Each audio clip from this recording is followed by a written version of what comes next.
foe like Rerir, there's no such thing as being too prepared. Is there anything I can do to help? That won't be necessary. I've already made up my mind. Time to cash in a precious favor I've been saving for a rainy day. Yehoda, I need you to find someone for me. The sooner the better. Eh? Find who? That shady merchant who sold you an overpriced treasure compass the other day. Come on, boss. You're pulling my leg again. In what way is she shady?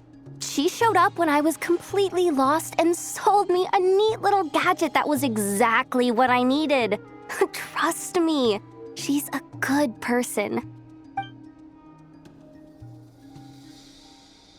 Anyway, I know who you're talking about.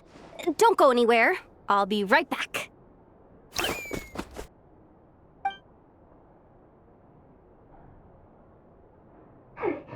Quit grabbing me. I genuinely can't run any further.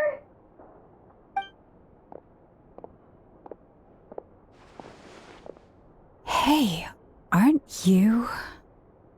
What is it? What's the big rush? You dragged me out of a dream where I was literally swimming in Mora. I'm charging double my usual attendance fee. See, look how easygoing she is. After that rude awakening, she could have completely snapped at us. But instead, she kept it together and just asked for an extra fee. Dori Sangama Bay? I never would have pictured you two doing business together. If you want to make it big and not cry, it's all about connections. Lady Nefer just so happens to have a lot of intel that interests me. And she also did me a big favor in the past. It was back when I first arrived in Notcry. My trusty assistant, the genie in my lamp, had an adverse reaction to the Kuvaki and fainted. And wouldn't you know it, that's when I suddenly find myself in a life-or-death situation. Good thing my compatriot was there to swoop in and save the day. I've been giving her a 30% discount off all of my goods ever since. Now, so that no one here feels left out, I'm willing to extend a 20% discount to fellow friends of Boss Nefer. Plus, any other friends you send my way will enjoy 10% off. What can I say? The great Lord Sangama Bay is nothing if not generous. So, let me guess. You've run into some trouble? I've got everything you could possibly need. And the more you buy, the more you'll save. You guessed correctly. What have you got in the way of survival gear? The one type of gear I've never been short on. What are you looking for? A jetpack fresh from the Academia's labs? An ancient suit of armor dredged up from the bottom of the sea? At the very least, I need to know what kind of opponent you're dealing with here. If even you're worried about staying alive, it must be pretty serious. What if I told you it's someone with the power to bring a nation to its knees? Is that so? Then we really are talking top-shelf treasures. I don't have anything like that in stock right now. I'll have to ask my supplier. Your supplier? A powerful woman, make no mistake. I can't reveal her identity, but luckily for you, I hear she's planning to visit Notcry in the near future. If you're willing to wait, I can ask her when she's here. Can't say exactly how long that'll be, though. Then, let me put it another way. What would you do if you encountered an enemy like that? Roll over and serve yourself up on a silver platter? Of course not. I have a handy little trinket from one of my generous suppliers, which... Hold on. What exactly are you getting at? No, this is for my personal use only! Let's just say I'm borrowing it, all right? Just for insurance purposes. You'll get it back later. Favors are the worst kind of debt to owe, and now you've got a chance to repay one. A win-win situation, don't you think? Fine. You can borrow it for 5 days. No, make that 3. And for every extra hour after that, I'm charging you 1,000,000 mora. Deal? Deal.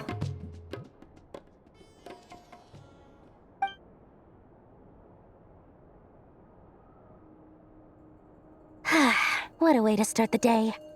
Now, was there anything else you wanted? Or can I go back to bed now?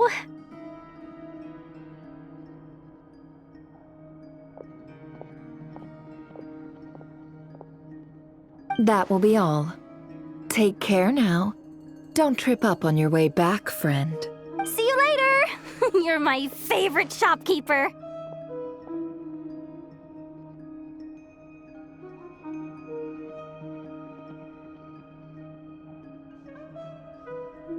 Excellent. Everything is well and truly ready.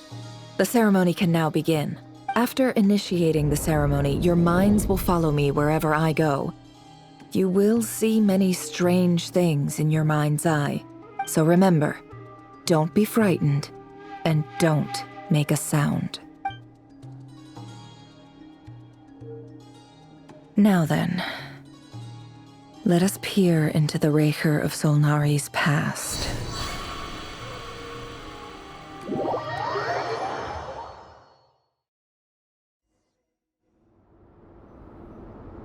I made it. I don't recognize this style of architecture. Must be Conrian. Simple furnishings, table and chairs. It's a more ordinary house than I might have expected. Looks like the fearsome Raker of Solnari came from surprisingly humble beginnings. Unless this passed for luxury in Conria. Unlikely. It was said to be a very prosperous nation in its heyday. Anyway, I'll keep exploring.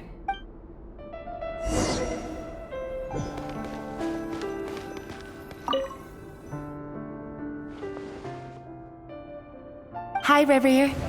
Since you're working extra hours tonight, I thought I'd keep myself busy by checking out that new kebab shop. I've heard good things about their menu. I'll test it out, and if it's as good as everyone's saying, let's go back together sometime. P.S. New stash from the Universitas Magistrorum. I brought some goodies home. A few teacups and a pin rack. Hope you like them. They didn't sign their name, but they must have been close. Sounds like they were living together.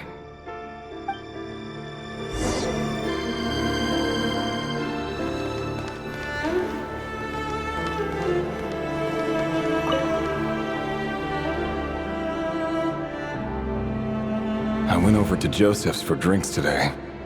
They have a fine collection, but I went alone.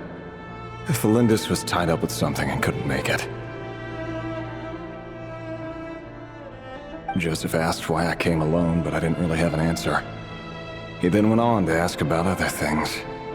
If you ask me, someone who asks that many personal questions is too nosy for their own good.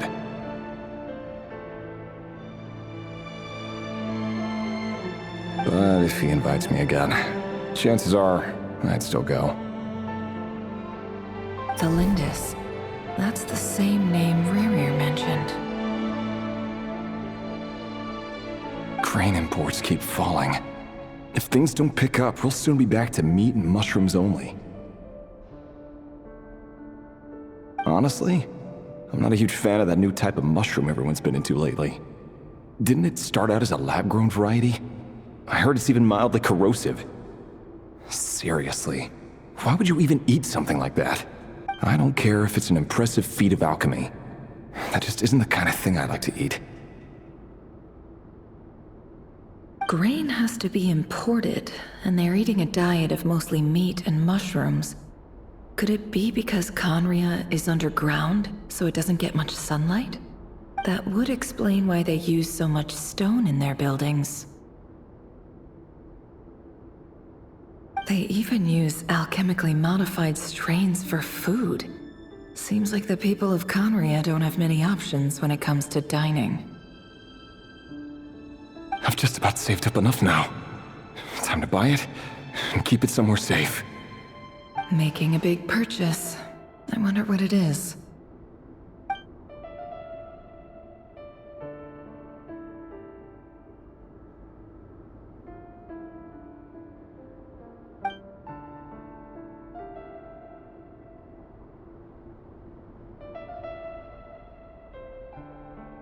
He really is a professional.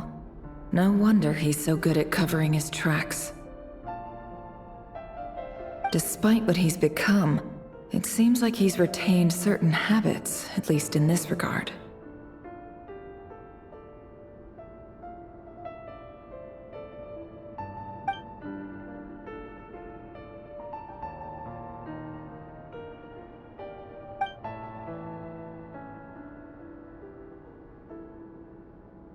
Did Rary rip it out himself?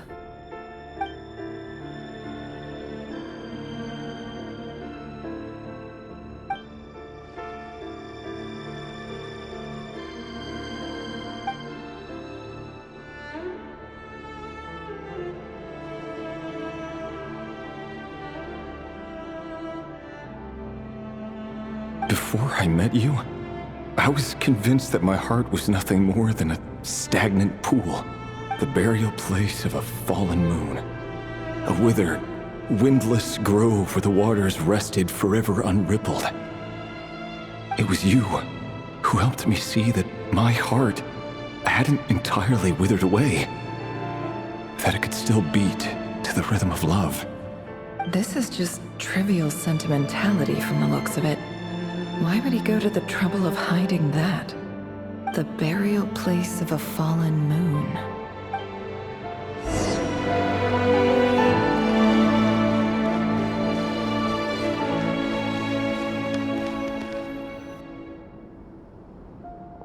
Reverie, over here. Dane! Oh, and, Vedafin here? What a surprise to see you here, sir. Hello there, Reverie. You need not address me so formally outside of court. He doesn't get that much free time, so I invited him over for a drink. Even the court prophet deserves a break every now and then, right? Well, I'm flattered. So, what are we discussing today? Hey, don't look at me. As far as I see it, we don't need an excuse to have a few drinks. Come on, don't give us that. Didn't you say you were about to pop the big question? How's that coming along? Who'd have thought the great Twilight Sword was an even greater gossip? I just didn't expect you to be the first one to settle down and get married, that's all. Yeah. If you told me that a few years ago, I wouldn't have believed you either. So, are you planning to come clean about your job then? I'm guessing you still haven't told her. Sure, I'll have to tell her at some point. But I'll need to pick the right time and place. To be honest, I have no idea how she'll take it. Come on, stop being such a pessimist. For all you know, she could be thrilled. I bet she'll be much more impressed by your actual job than the one she thinks you're doing now. A member of the King's Guard. Quite the cover story. Does the king himself even know? Of course he does. Anyway, enough about me. How have you been? Me? Same old, nothing much to... Huh? What's up, Ved? It's nothing.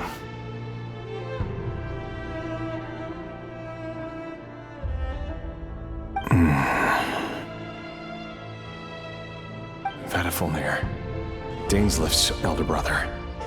Renowned throughout the court of Conria as the Visionary, and said to possess a wisdom far beyond the reach of any ordinary man. And yet, despite the gulf between us, he seems to have something to say about me. Does he even know me? Does he see me as a friend of his brother, or just another of the Vinster King's blades? Why did he react so strongly? Was it really to do with what we were talking about? Brown, curly hair and brooding blue eyes. So this is what Rare looked like back in the day. Perfectly normal. No different from anyone else. As frightening as this monster is in the present, there's something even more unsettling about seeing the human he used to be.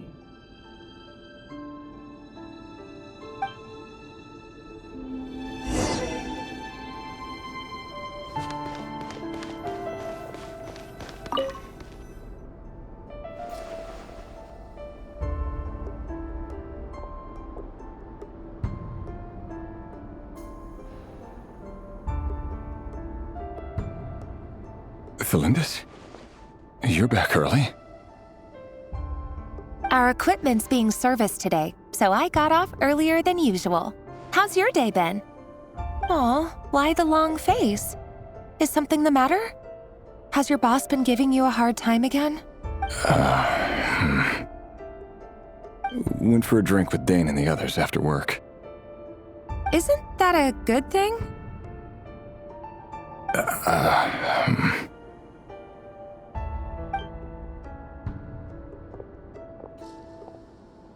Vedifnir showed up today, too. You know, Daneslif's older brother. Ah, Mr. Vedifnir. Yes, I've heard of him.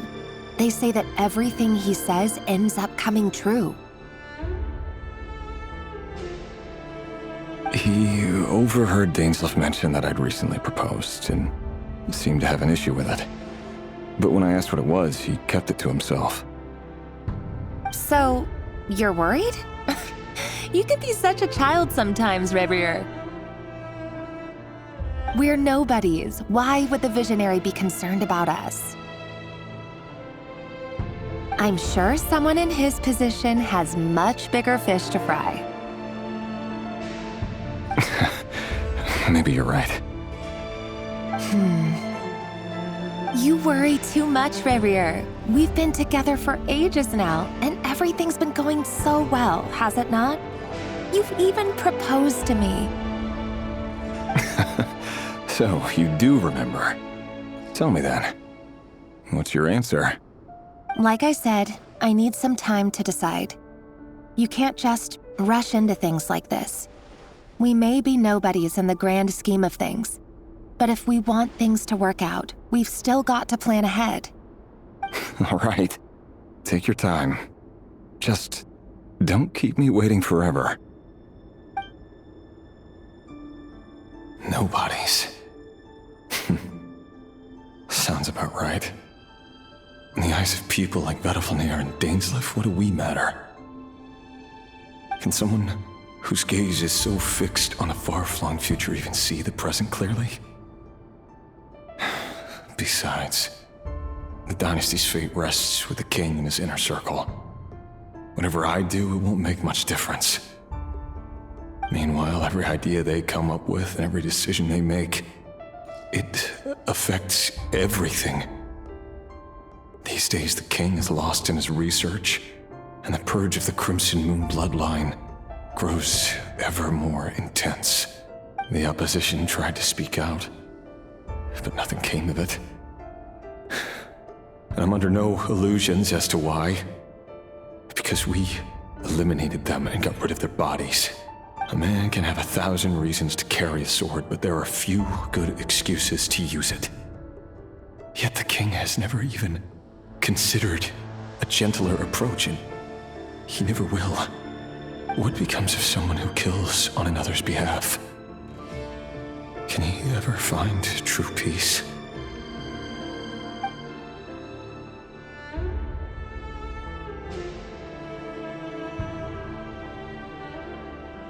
Thelindis,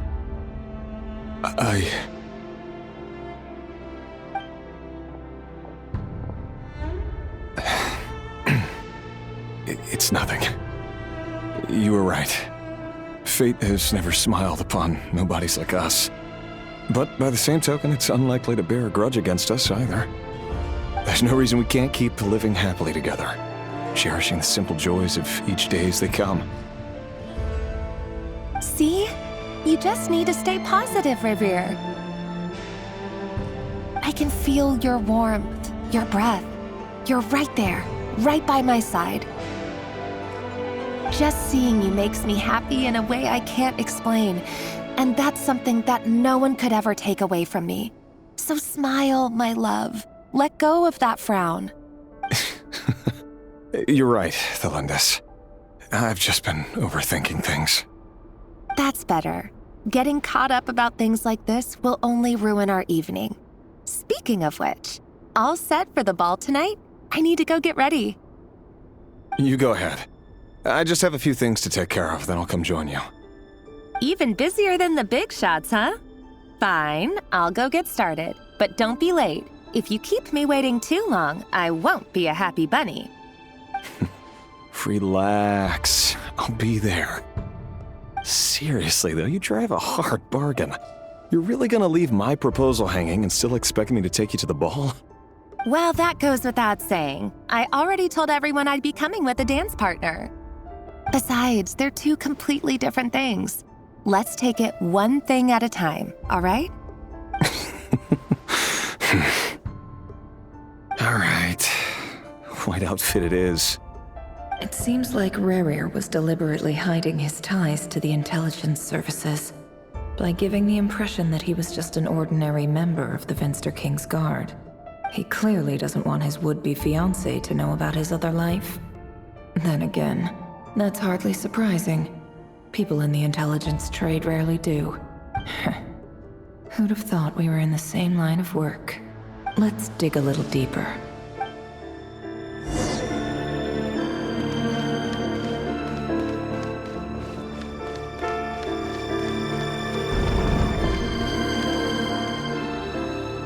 Our last operation was a resounding success, and all thanks to you, Rayhir of Solnari.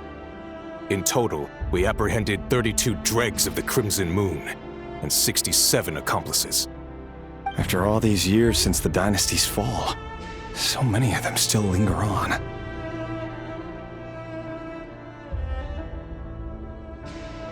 Indeed, it cannot be denied. Yet it was destiny that the Crimson Moon should be overcome by the eclipse, and that His Majesty, the all-seeing Venster King, now guides our nation on the path to prosperity.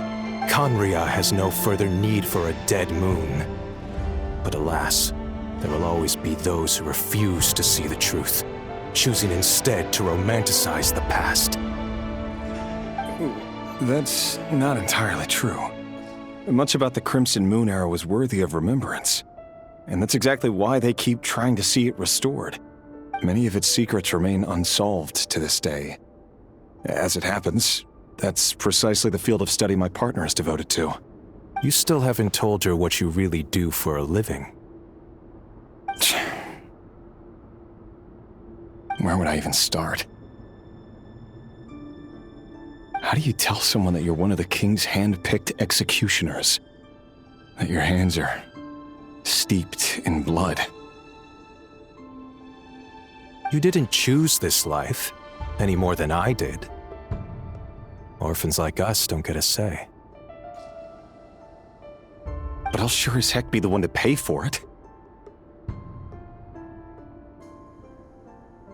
Speaking of which, we need to be more rigorous in the way we identify direct descendants of the Crimson Moon.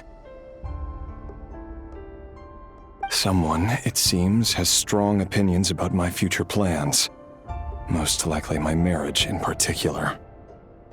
I have a feeling that we may soon become targets of the Crimson Moon's retribution. Your concerns are not unfounded. They've taken out many of our colleagues these past few years, and for that very reason. These are no helpless lambs we're leading to the slaughter. They're wolves in sheep's clothing. Take care, Rayhir of Solnari. I look forward to toasting you at your wedding.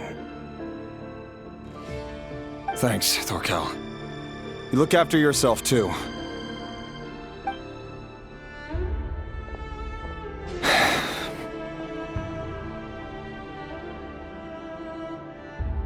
Thelindis, I never wanted to keep this from you. You're the last person I would ever want to lie to. But that's exactly why I can't tell you everything. There are things you shouldn't know. Things you cannot know. The moonlit dynasties are a thing of the past. Yet even now, with the sun shining high in the sky, there are those who would call forth a dead moon's ghost. Could that be why Vedalfnir held back? Or was it because of some court secret he's not at liberty to share? I have to get a clear answer from him. No matter what happens, I will protect Thelindis. Rerir seems to be very concerned by Vedalfnir's reaction. Vedderfenir and Dainsleif, the Visionary and Twilight Sword. So that's what they were really like. I've investigated this whole area now. There doesn't seem to be any other memories here. Should I try somewhere else? Wait a second. What's this black smoke?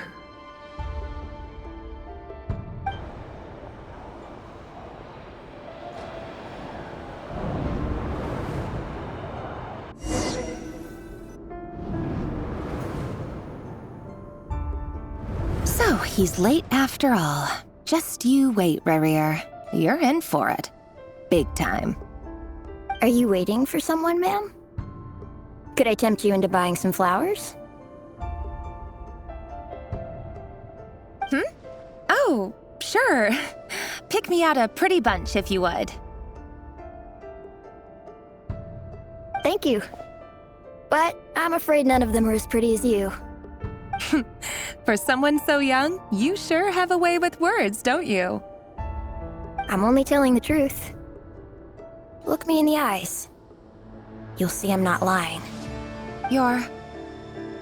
May we have a word in private? Who are you? And what do you want? It doesn't matter who I am. Too many of her kind have fallen lately, so I decided to take the risk of reaching out.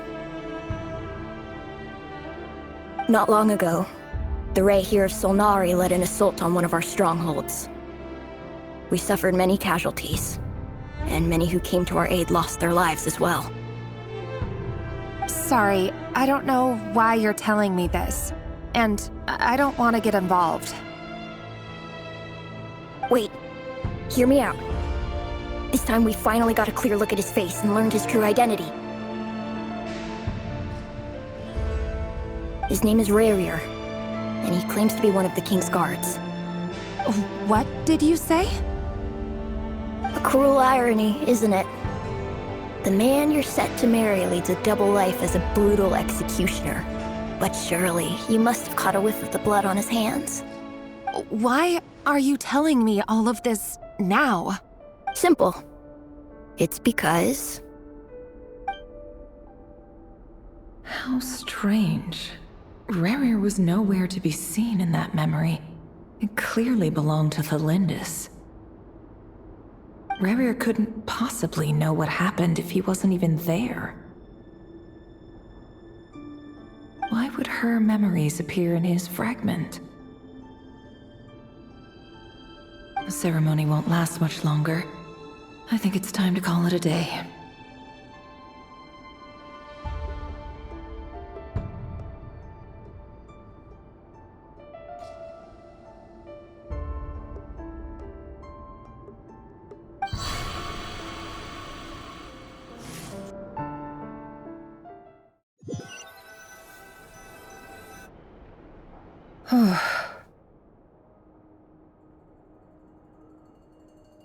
So that was your doing? Did you just pull us inside Rarier's fragment to spy directly on his memories? Any more questions, and I'll have to start charging. I had no idea you could do that, boss! Seriously, that was amazing! We're not worthy. We're not worthy! I gotta admit, though, I'm itching to see what happens next. Feels like we barely scratched the surface. I'm just as curious as you are, but the ceremony only allows for limited time inside. That's all we can see for now.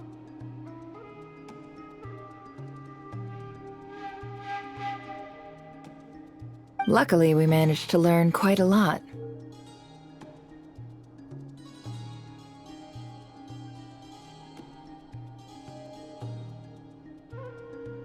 So far, so good.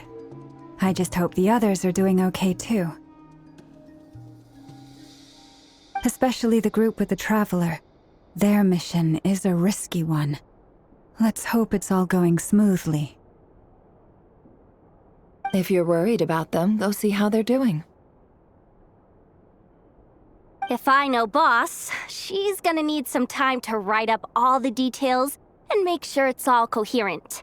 I'll stay behind to lend a hand, but feel free to head back and meet up with the others.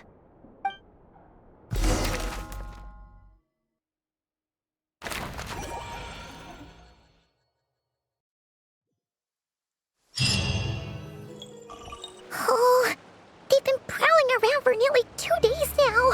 These things just won't quit. Oh, they might not have seen us yet, but them constantly sweeping the area, our way out is completely blocked. Oh, that's never gonna work. One little slip up and it's game over. If they spot us, they'll run straight back to Rare. And once he knows we're here, it won't be long before he's breathing down our necks again. Oh, guess you're right. All right, time to zip it.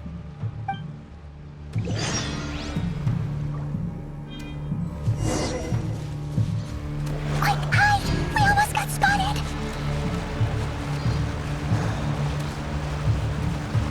Phew, that was a close call.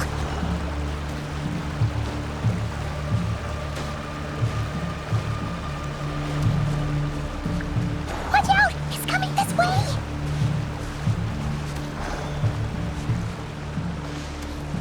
Keep going. We're nearly there. This is the final hurdle.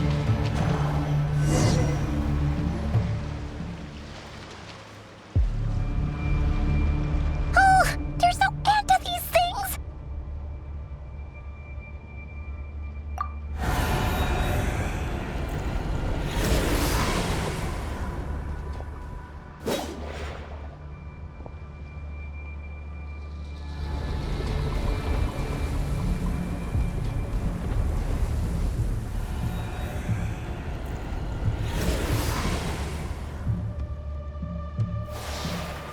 Fire. Fire? Wait, what's that smell? Oh no, there's a fire!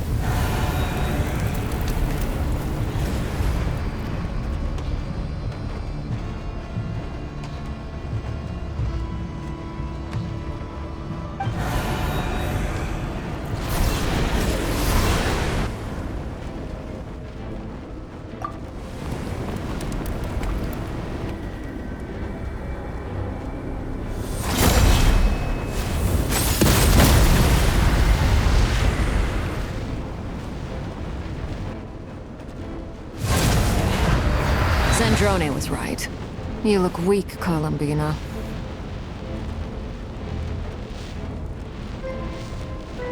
The old you would never have let such lowly creatures bar your way.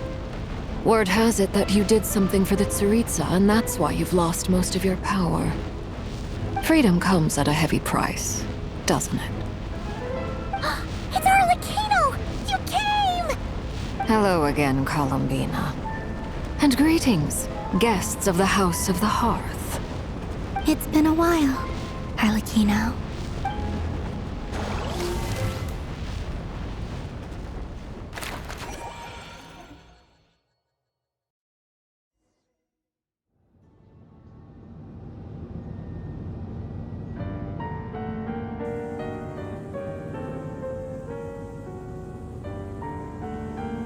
Stupid Rahira, stupid Solnari. Ugh, whatever. I've got all the data I need. Next time we meet, you're finished.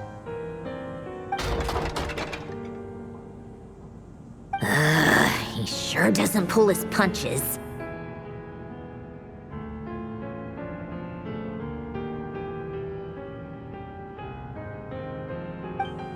Excuse me, do you need a hand? You can do me a favor by staying out of my way. Can't you see I'm busy? Wait a minute. I recognize that voice. Hello, Miss Zandrone. Father sent us over to help.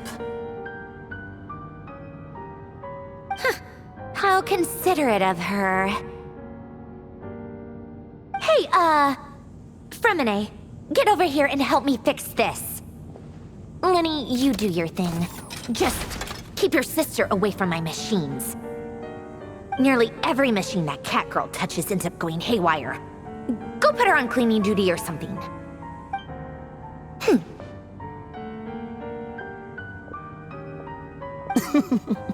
Then let's start downstairs. Fremine, we'll leave this place to you. You've got it. Wait a second. Pretty sure there's still some tea in the cupboard. If you want some, you'll have to make it yourselves.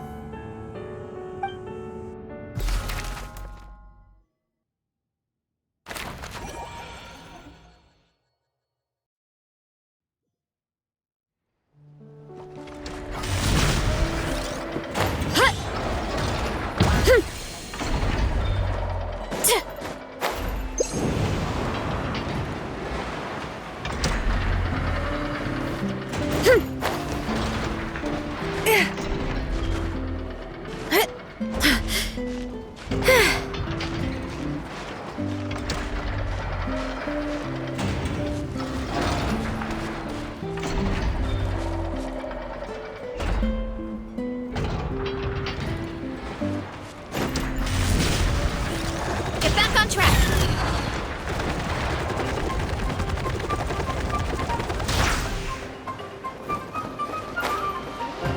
Heads up!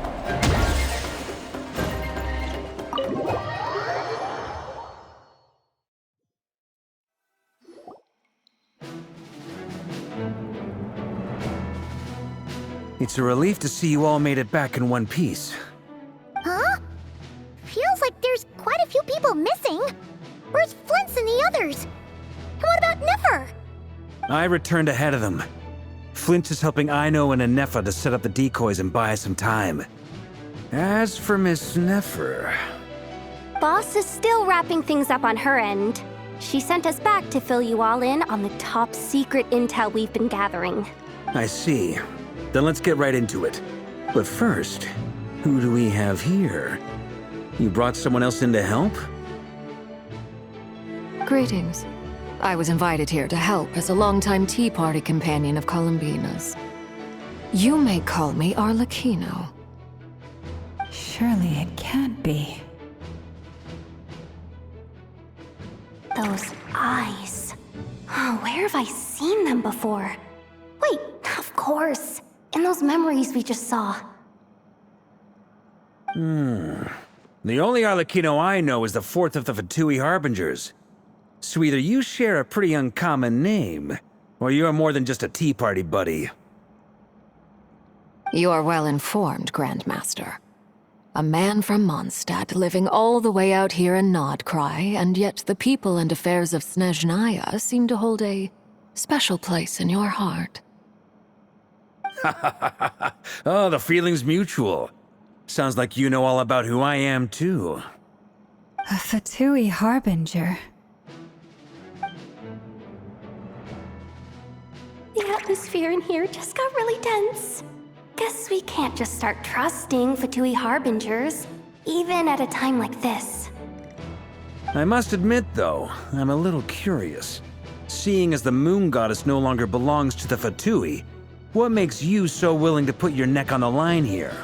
Nor does Nodcry belong to Mondstadt, Mr. Varka. Yet still, you're fighting for it all the same. Things don't always have to have a tangible payoff. Sometimes, stopping things from spiraling out of control is a higher priority than chasing the spoils of victory. Of course, I can't say there's nothing in it for me at all. But that's between Columbina and myself. Forgive me. I don't mean to doubt you. It's just that the Fatui really have been the source of many of our troubles. We have our own way of doing things here in Nodcry. But ever since they arrived, the Fatui have treated us with nothing but hostility. I know there's been a lot of bad blood between us in the past. I've done my utmost to avoid friction whenever I could.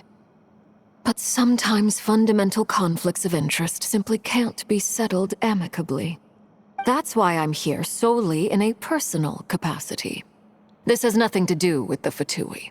As a gesture of good faith, I'll be frank. I can help Columbina track down the iridescent moon's marrow, which will help her restore more of her power. Anyway, what else is on the agenda? Let's begin.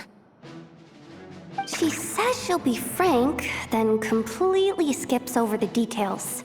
Looks like she doesn't want to give away too many secrets after all. But she clearly wants to change the subject. It'd be awkward if I tried to bring it up again now. I guess we'll just have to go along with it. She's the fourth of the Fatui Harbingers after all. One look and you can tell she's not someone you'd want to mess with.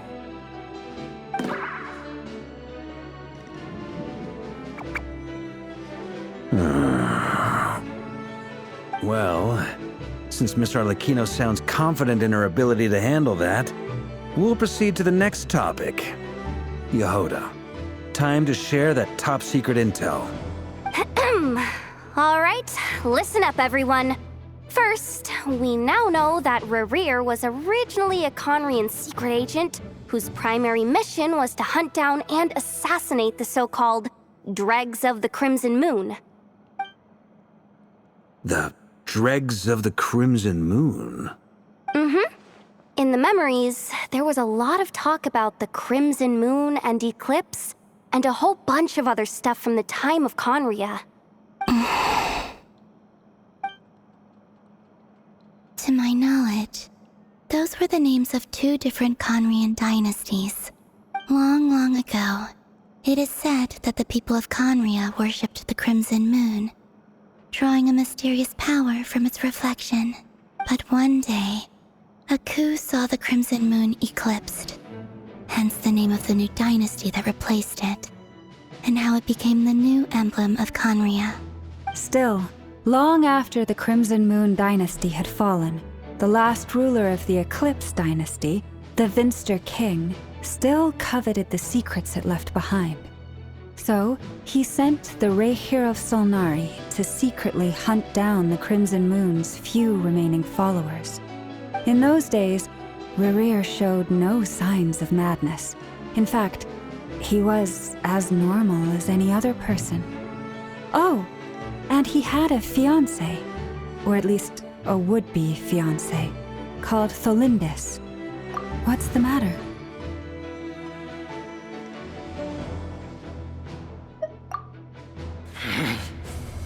Verfnir, Rheindaughter, Tholindis,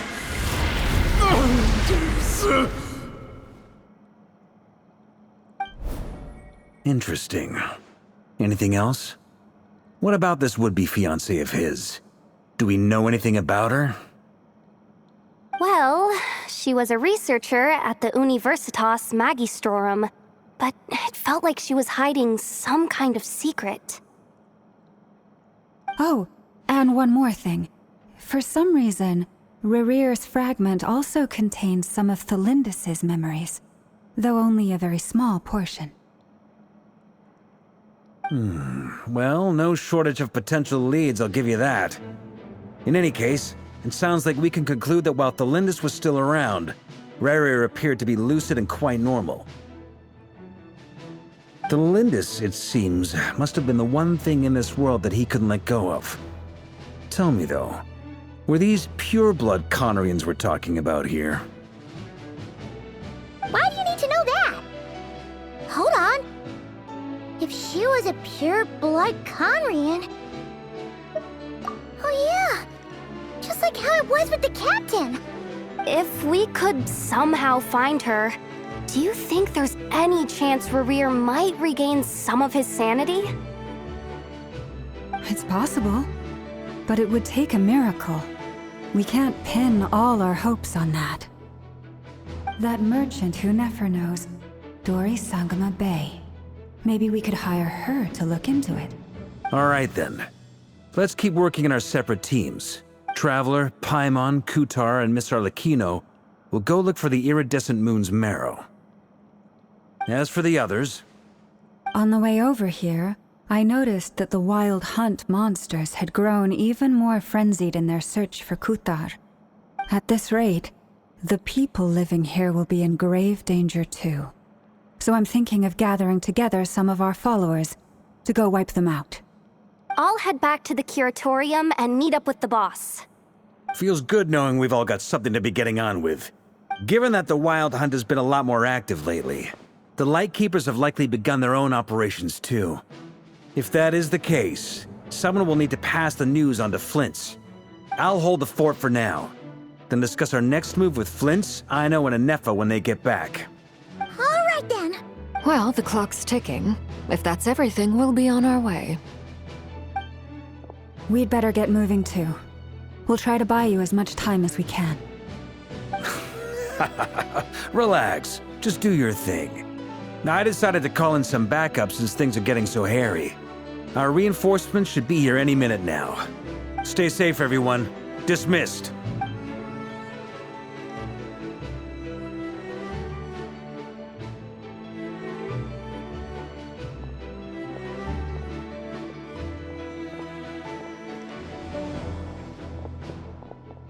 We're back. Did we get here a little early? Or a little late? A tad late. The others have already set off. To summarize, our resident moon goddess has found us a new ally, and Boss Nefer has uncovered some promising info. Everything going smoothly on your end? Not great. I don't know how long we can stall them for.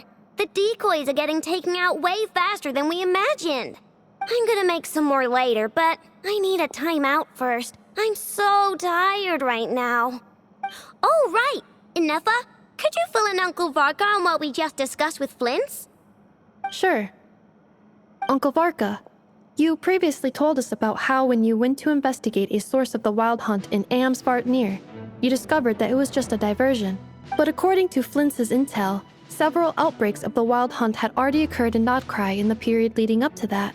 That was before Rerir had regained his body, when he was far from regaining his full strength. In other words, in theory at least, he still lacked the means to act in two places at once. Flint's, with everything that's been happening, the Lightkeepers across Notcry are rallying to fight back against the Wild Hunt. They're gonna need your help. I know, I'm sure you're capable of coming up with something far more effective than decoys. But for now, you should stay here and get some rest. And Effa and I will head back over to Amsvartnir to see if there's anything I missed. I told you Uncle Varka would say that, didn't I? A deal's a deal. Not a word about my snack intake for the next week. Database updated. Reliability of Aino's predictions increased. What does that mean? They were betting on how you'd respond after hearing their intel. It's the obvious choice, isn't it? That's hardly worth betting on. We already decided that Anefa should go investigate the situation over at Amsvartnir on her own. You might as well stay here and keep watch. Someone needs to hang back and oversee our strategy meetings. And besides, you still haven't fully recovered from ambushing Rerir. So I've ended up with the easiest assignment. Well, I appreciate it, everyone. See you when you get back.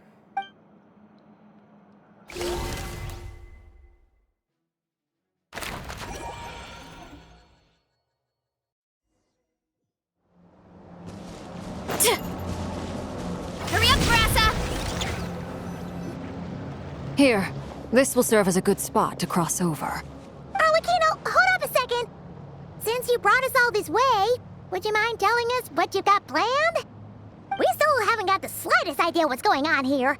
And if even Columbina doesn't know where the iridescent moon's marrow is, how do you? Simple. Because I am an inheritor of the royal bloodline of the Crimson Moon, and one of the last surviving embers of the Two Worlds' flames. Huh?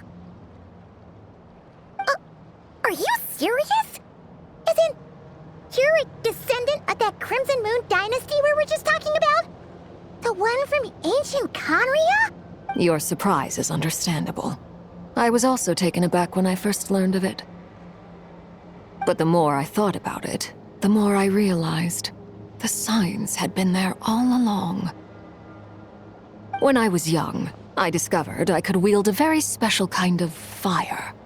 It coursed like blood through my veins and smoldered away inside my nerves.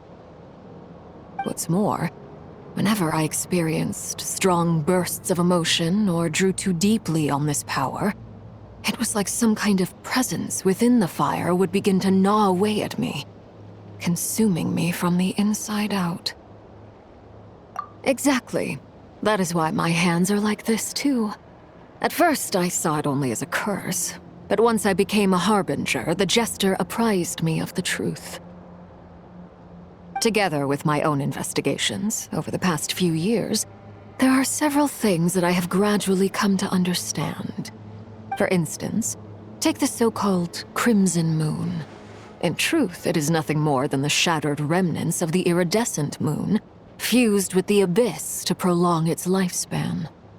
Since this blood flame was bestowed upon me by the Crimson Moon, it is a fusion of the iridescent moon's former power and the corruption of the abyss. You all understand the nature of the abyss well enough. I draw upon its power, and in return, it hungers for my soul.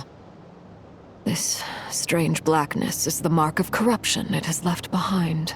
If I recall correctly, you once told me that if the corruption ever made it to your heart, you'd become a completely different person. Yes, and that's the reason I'm always careful not to push my power too far. It's essentially a never-ending tug of war. Oh, sounds intense. Anyway, the rest of my story can wait. Is there anything else about the Crimson Moon or the Iridescent Moon that you're unclear about? Paimon has a question.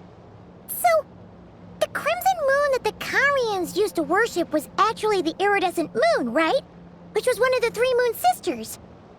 Does that mean that the Karians were to the Crimson Moon as the Frost Moon Scions are to the Frost Moon? So much of that history has been lost. We have no way of knowing exactly what they were like.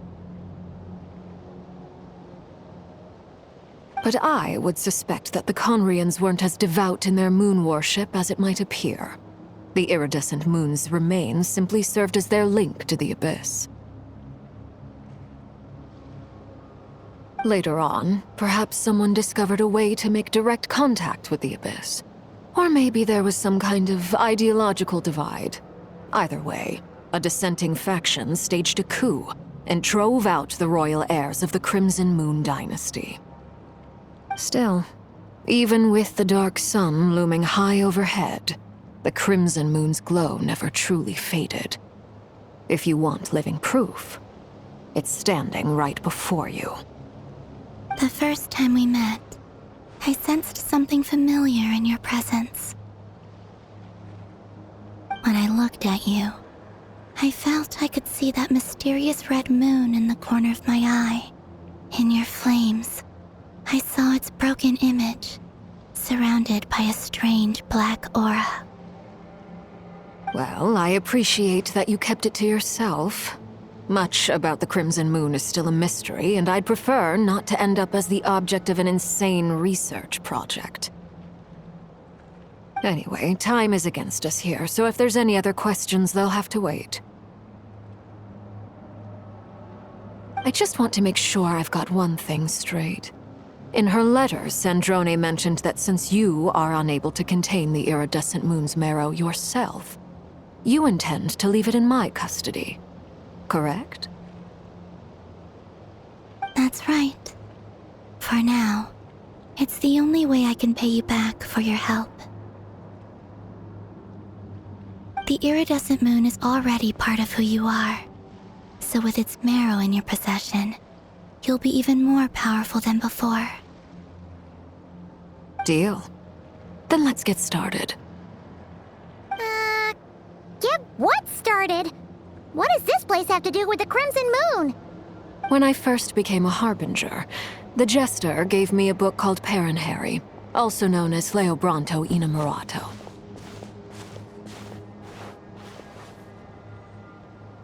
You should be able to buy a copy next time you're in Fontaine. It's a love story set in the Crimson Moon era, But setting aside the tangled romances of its characters, it also records a few interesting details. In the Crimson Moon era, or so the story goes, there was an orphanage that received children from beyond the bounds of this world, and subjected them to a peculiar induction ceremony. Beyond the bounds of this world? For real? And what kind of induction ceremony? The Crimson Moon sages looked beyond this world for beings with powers that surpassed the gods. But fearing they might lose control, they subjected these children to a process of refinement. They made these children crawl up a fireplace and kept asking them, "Have you died? Did you see it?"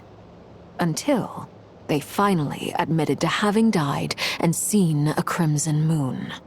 The adults embraced the children who passed the ritual, telling them, "Within the fireplace, you have traversed the flames between two worlds.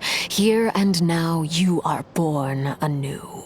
The book leaves much unsaid, but I suspect that this was their way of branding the children they had enrolled, leaving an indelible mark upon them so that they would forever live in the Crimson Moon's light.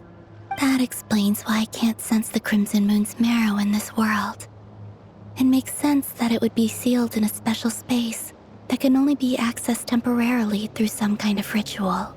But there's no fireplace here! Do you see a chimney anywhere? Oh, are we supposed to build it ourselves? Okay, fine. Paimon will go find some bricks. That won't be necessary. The fireplace is purely symbolic. The key to the ritual is crossing the flames between two worlds. In other words, the flames that burn within me. Those burned away by such flames leave behind a kind of ghostly afterimage in the world. In the days of Conria, people believed they could be used to bridge the gap between the two worlds of life and death. In short, I can open a passage to that space for you. That's the easy part. The catch is I'll need to stay on this side to keep the passage open, so I won't be able to come with you. Once you're inside, you'll have to find your own way. Very well. Then I'll open it up. Traveler, spare me a little more moonlight if you would. I may need it.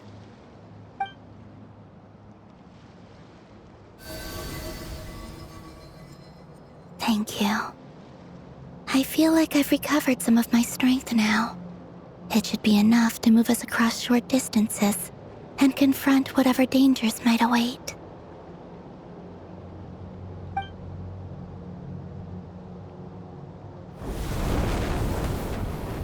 Mistress of the seven hues of ages past, great mother of the present, crimson-clad sovereign of the two realms, by fire severed, by fire renewed, I offer myself now and beseech your descent.